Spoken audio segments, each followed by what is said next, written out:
안녕하세요. 홍씨의 퇴근길에 오신 것을 환영합니다.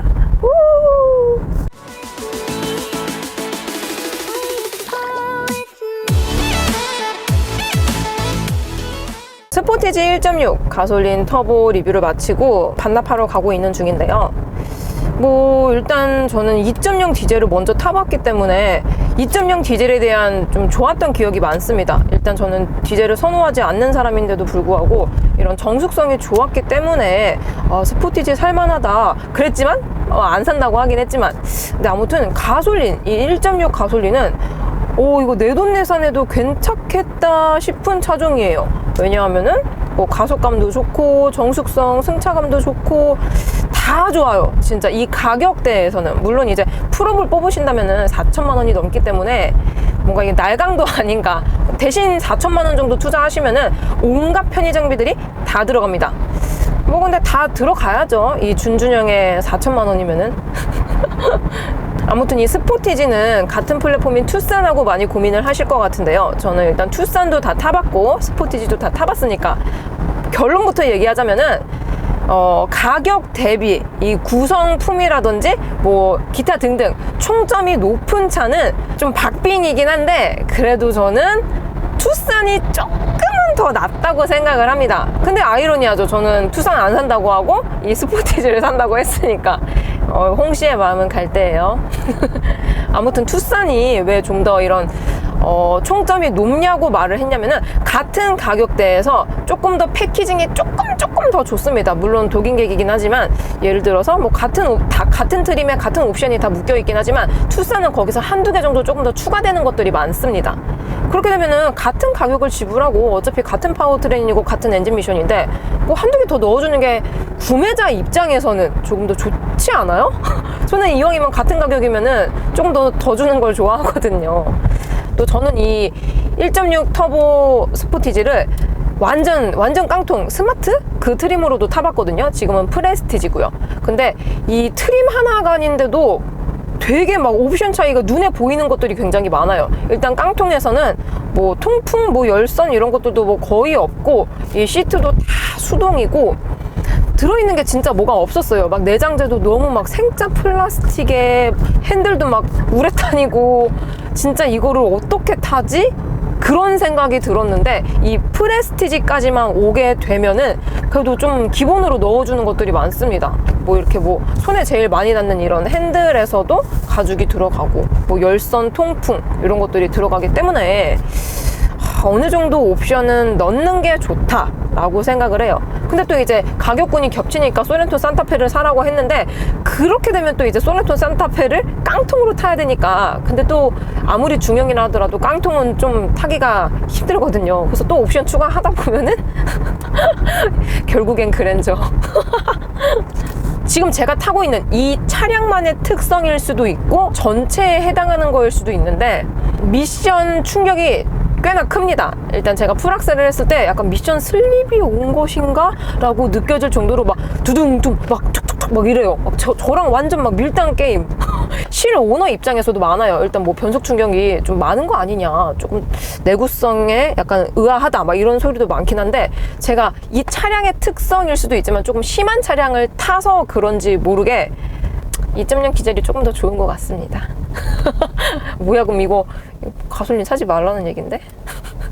아무튼 근데 또 이제 하이브리드는 하이브리드 전용 6단 미션이 들어가기 때문에 이게 미션이 다 달라요. 그래서 엔진도 중요하지만 저는 미션도 그만큼 더 중요하다라고 생각을 하기 때문에 진짜 이 시국에 디젤을 사는 거는 좀 말이 안 되긴 하지만, 그래도 좀 뭔가 편안하게 안정감 있게 타고 싶다 하시는 분들은 2.0 디젤이 조금 더 좋으실 수도 있을 것 같다라고 생각이 갑자기 드네요.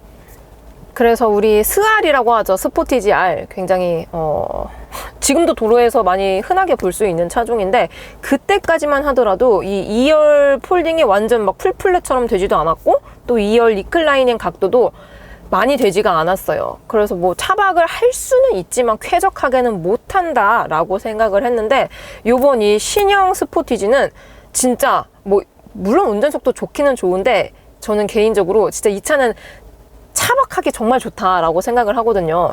일단 따로 이렇게 변경 없이 기본만으로도 이 풀플랫이 가능하기 때문에 제가 실제로도 누워봤는데 되게 편안하더라고요. 그래서 이 차로 좀 날 좋을 때, 지금 이런 겨울 말고요, 날 좋을 때 봄, 가을에 그냥 이렇게 공원 가서 그냥 트렁크에만 누워있어도 좋겠다 이런 생각이 들더라고요. 그래서 그런 장점을 가지고 있기 때문에 좀 젊은 층에서 이 스포티지를 선호를 많이 하시는 것 같아요. 그리고 제가 2.0으로 탔었을 때는 이 계기판 옵션이 있어가지고 그냥 요즘 보는 우리 그 K8에도 들어가는 전자식 있잖아요. 풀 디지털 클러스터. 그래서 그냥 뭐 역시 신형이니까 뭐 최신 거 들어갔네 이렇게 생각을 했는데, 지금 이 차는 거의 뭐 옵션이 하위 트림인 렌트카다 보니까 이 클러스터 옵션이 들어가 있지 않습니다. 그래서 이거 좀 별론가 싶기도 한데 은근히 또 괜찮아요. 은근히 약간 그 캐스퍼 있잖아요. 캐스퍼도 처음에 나왔을 때 그게 저는 처음에 풀 LCD인 줄 알았어요. 왜냐면 화면에 뭐 바늘이 따로 없으니까.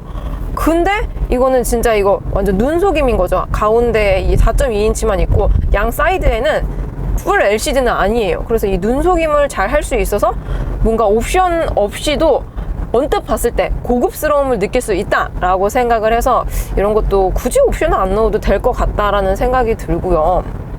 근데 이제 내비 옵션은 제가 리뷰에서도 말했지만 꼭 넣어야 될 것 같긴 해요. 이 내비가 없으면은 신형 스포티지의 감성을 느낄 수가 없다입니다. 차는 진짜 옵션빨이에요. 뭐 그런 말 많잖아요. 같은 돈이면은 뭐 깡통 소나타 vs 프로 아반떼. 근데 저는 진짜 저도 솔직히 고민이 많거든요. 왜냐하면 차급이 높아질수록 아무리 옵션으로 커버가 안 되는 승차감이라든지 아니면 풍부한 가속력이라든지 그런 것도 물론 중요하긴 한데, 요즘 세대는 약간 요즘 흐름은 이런 성능보다는 아무래도 좀 편의 옵션이 조금 더 중요하지 않나 라고 생각이 들어요. 그래서 실제 판매량으로 봤을 때에도 프롭이 좀 더 많거든요. 그래서 이 체급을 저 정도 가격을 주고 사람들이 많이 산다고? 그래서 이거 거짓말 아닐까?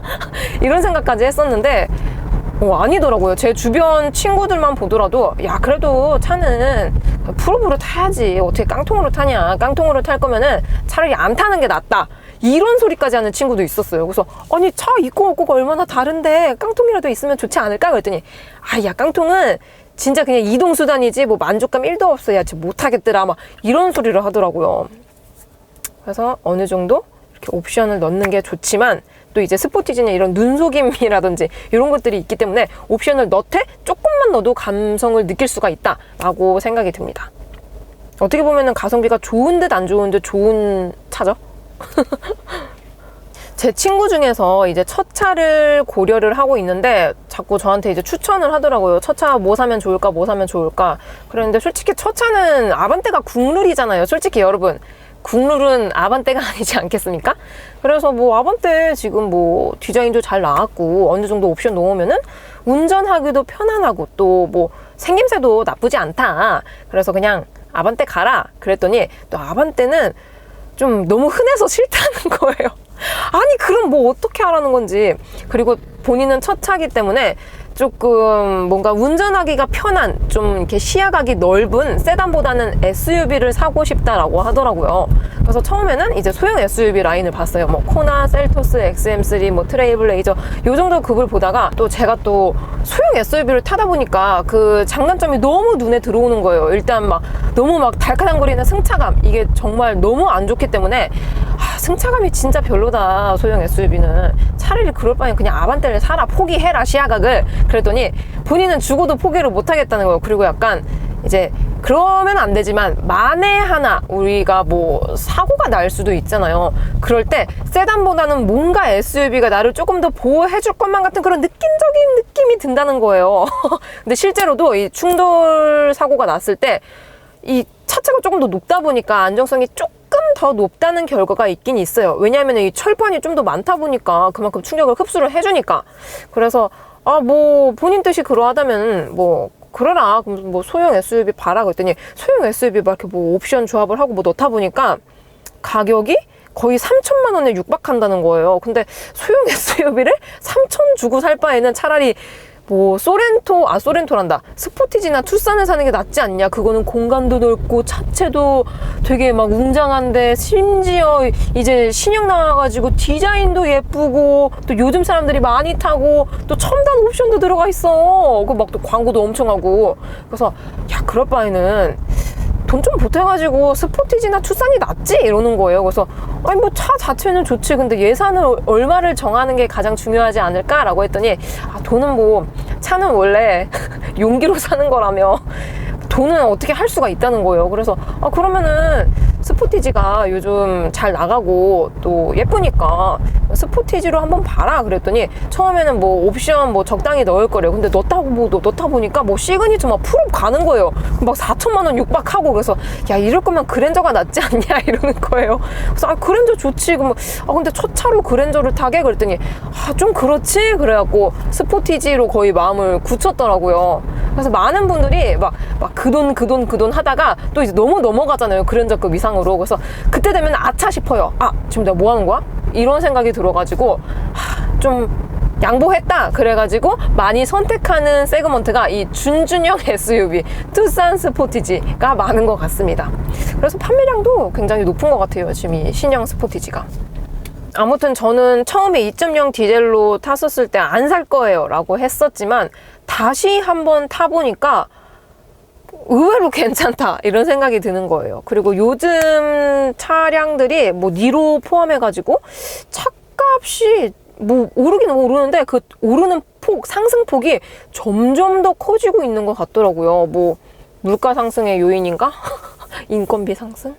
아무튼 가격이 점점 높아지고 있는 이 시점에서 뭐 살만한 차를 고르다 보면은 뭐 가격이 내가 생각했던 것보다 예산이 훨씬 더 넘어가니까. 그래서 처음에는 이 스포티지가 진짜 가성비가 안 좋다라고 생각을 했었는데 지금 보니까 이 가격에, 이 공간에, 이 정도 디자인에, 이 정도 승차감에, 이 정도 옵션에 살만한 차가 된 거예요. 그래서 이거를 초창기에 처음 나오자마자 사셨던 분들은 약간 똑똑하신 거죠. 오늘은 시승 코스가 조금 달라서 뷰도 다르고 저도 다르고 무슨 말이야? 아무튼 여러분들 하루 마무리 잘 하시길 바라겠고 정말 고생 많으셨습니다. 그러면은 퇴근 잘 하시고 저는 다음 리뷰 때 뵙도록 하겠습니다. 그러면은 안녕!